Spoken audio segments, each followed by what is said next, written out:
سلیس درس تفسیر ایک آیت روز کے اس حلقے میں اس وقت ہم سورہ نازعات کی آیت نمبر 19 کو سمجھ رہے ہیں۔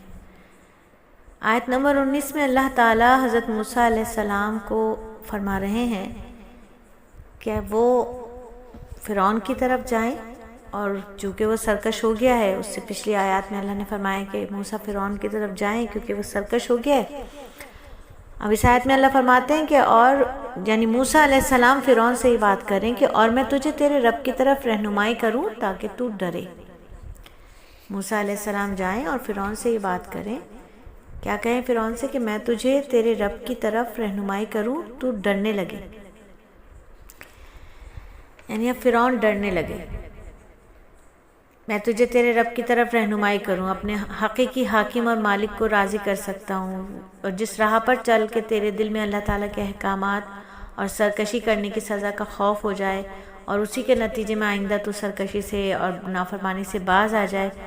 اب موسیٰ علیہ السلام فرعون کے پاس گئے اور اس سے بات کی، اللہ کی طرف بلانے کی بات کی، سیدھا راستہ دکھائیں، اللہ کی طرف جانے کا سیدھا راستہ دکھائیں۔ موسیٰ علیہ السلام کا مقصد کیا ہے؟ صرف فرعون کو ڈرانا نہیں ہے، بلکہ اسے ہدایت دینا تھا تاکہ وہ اپنے رب کو پہچان لے، اس کے دل میں اللہ کا خوف پیدا ہو جائے۔ فتخشا کے معنی مطلب ہوتا ہے کہ انسان کے دل میں اللہ کی عظمت اور جواب دہی کا احساس ہو جائے، اللہ سے ڈرنا تاکہ تو ڈرے، تاکہ وہ ڈرے۔ یعنی اللہ سے ڈرنا ایسا نہیں کہ ایسا الگ سے جو دنیاوی ڈر ہوتا ہے یہ والا ڈر نہیں، ڈر یہ ہو کہ اللہ ایک عظیم الشان ہستی ہے، اللہ رب کائنات ہے، اللہ پیدا کرنے والے، اللہ پالنے والے، اور ایک ایک سانس کا جواب دینا ہے ہمیں اللہ کو۔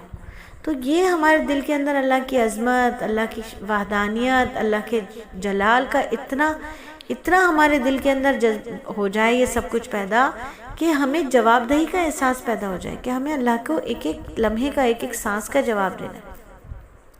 جب یہ جواب دہی کا احساس پیدا ہوتا ہے تب ہم گناہوں سے بچتے ہیں، ظلم سے بچتے ہیں۔ تو فرعون کو سمجھا کر در حقیقت رہتی دنیا تک کے لیے یہ پیغام ہے کہ اللہ کی طرف جانے والا راستہ جو ہے وہ کیا ہے؟